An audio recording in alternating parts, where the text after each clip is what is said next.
Good morning. It is December 15th, 2020. I'm Rob Henderson, and I want to welcome you to our daily devotion, this third week of Advent, in which we light the candles of hope and peace.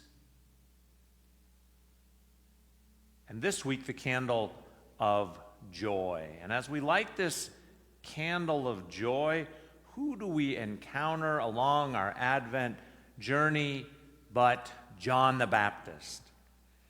I love John the Baptist. He is grainy and earthy, and he calls it like he sees it. All the while, he's spitting locust shells down on the ground. And the magnificent miracle of old John is that crowds are flocking out to see him. Scripture isn't clear if it is the well-behaved church crowds who go out into the wilderness to see and hear this unlikely preacher. And the religious types are skeptical. They're skeptical of what he's up to, and they have no sense of what God is up to. And they push John to tell them what his angle is. Who's got you out here riling folks up in the desert, they ask. And so it is with all this going on in the background that we church folks, a few years down the road, light the joy candle. I'm curious, what is your joy quotient this morning? I read an article yesterday about what families are joyful about this COVID Christmas. Many were talking about establishing new traditions or changing it up a bit this year.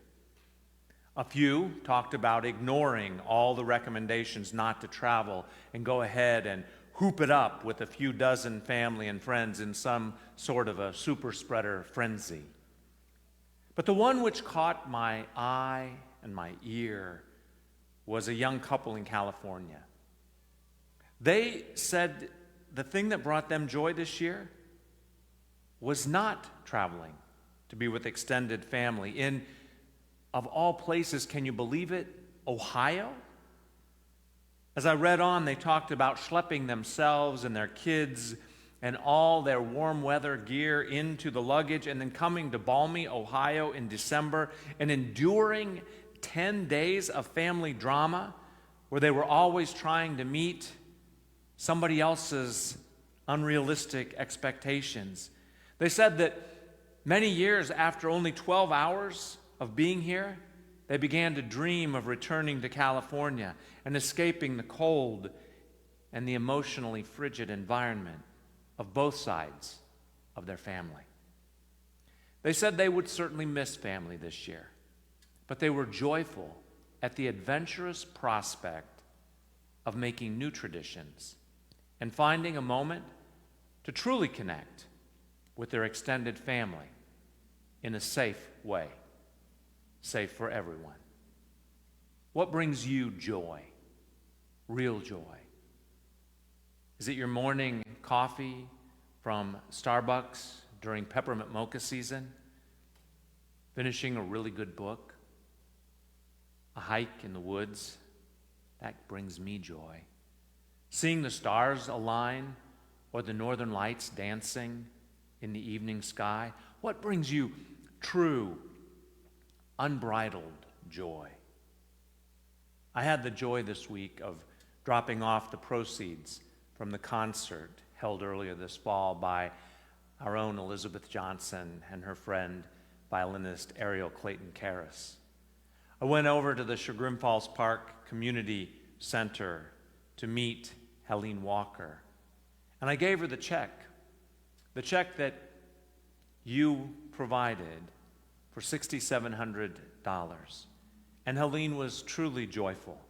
In fact, I thought she might do cartwheels right there in the parking lot.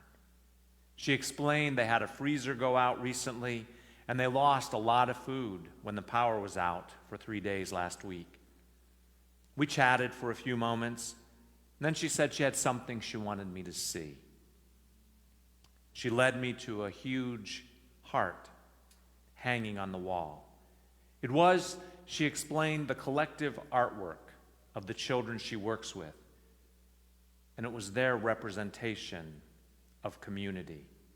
It was multicolored with all sorts of shapes and textures, and I could see that while she was truly appreciative of our gift, the thing that really brings her joy is building community in the diverse group of children that she gets to work with, and sharing a little bit with me about the mission that she is on, that the park is on, and that they allow us to be a part of.